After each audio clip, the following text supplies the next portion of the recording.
So, Peter Billingsley is forever associated with A Christmas Story and the sequel, A Christmas Story, whatever it's called. He returned for it, 40 years later?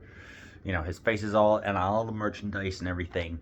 Lo and behold, I found out that he actually is now a producer for, he was on for Iron Man and for 30 for 30 with ESPN. Everyone knows what that is. But then I found out he's actually in another movie called Arcade from 1993 with Megan Ward and Seth Green, voice of Chris and Family Guy. The game wants to play with you. All the kids in town are dying to play the hot new video game Arcade. Trouble is, once you play the game, you can guess reality goodbye. Arcade has 7 levels of excitement, adventure, and terror for its players. The game transports you to another world with its stunning graphics, thrilling sound effects, and virtual reality simulation. It is the ultimate experience in a video game. But excitement like this doesn't come cheaply.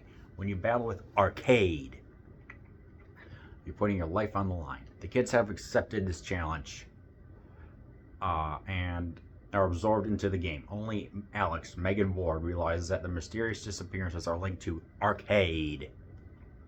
She must battle the game alone. Too bad she's never been very good at games. I don't know. This movie's... It's a vehicle for Peter Billingsley to, I guess, escape from being in A Christmas Story for a long time. That's the best... Okay.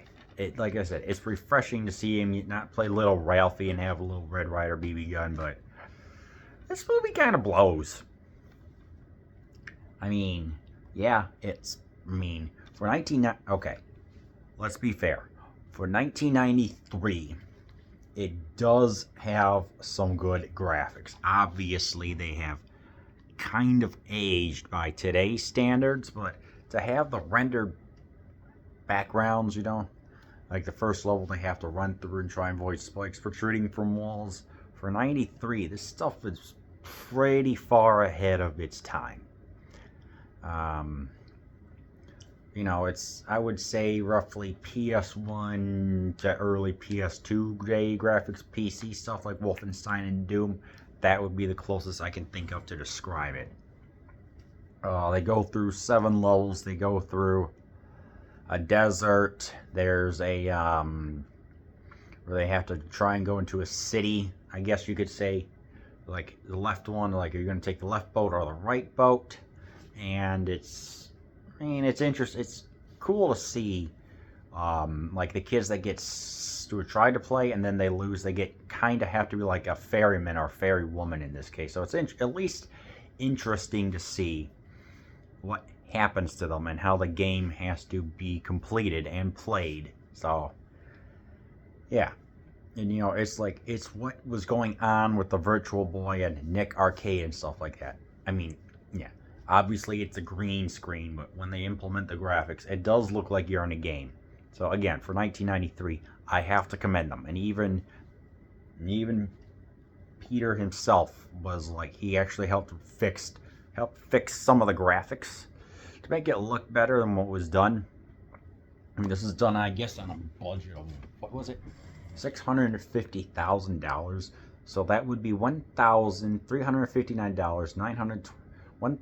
$1,359,926.76. That is a difference of $709,926.76, which, I mean, that is low budget. This is a B movie from Full Moon Entertainment, who have movies called Evil, Bong 3, and Ginger Dead Man. I've heard some of their movies are weird or entertaining. This is a B-grade movie, but yeah. I mean, Seth Green, he's in there, but he was better in it. Yeah. And Megan Ward, no. Just no. She went out in a general hospital, but everything else outside of maybe seeing where the arcade, Dante's Inferno, it's in kind of a seedy location. This movie just blows. At even 81 minutes, I'm like, I'm trying to find something redemptive about it. The dialogue when they talk, it's slow. It's slow paced, like they're killing time just to get to the main event where they're talking to the creators. They're not sure what's going on. It's like, do they know what's going on? Do they not? I don't know. I just didn't like it. The dialogue was boring because it was like there were a couple of interesting moments when they see one of the kids get absorbed into the game, played by people in their early 20s, so I'm like, whatever.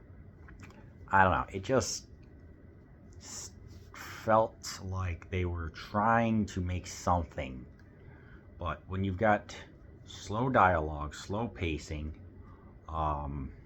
small locations for a B movie, it honestly doesn't even feel like a B movie. It's like a C, and that's I'm really trying to like this, but ultimately, I can only somewhat, even barely recommend this movie just for the game parts alone.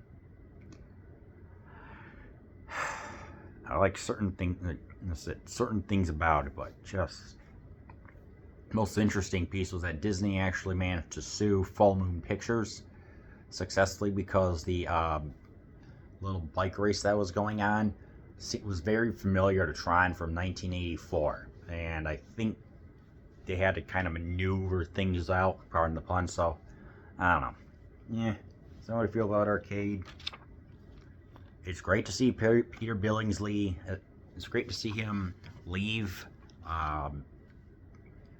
What was that? Christmas Story for a little bit, and the CG in the game section is good. Everything else is just not good. It looks exciting, but honestly, 2 out of 5. That's all I can give it, man. So, yeah, if you want to watch Arcade, I had to get this from the library in, where was this? Illinois. It's a rare DVD, so yeah, I don't know. Watch it as a curiosity piece, but I don't know, just, it's whatever.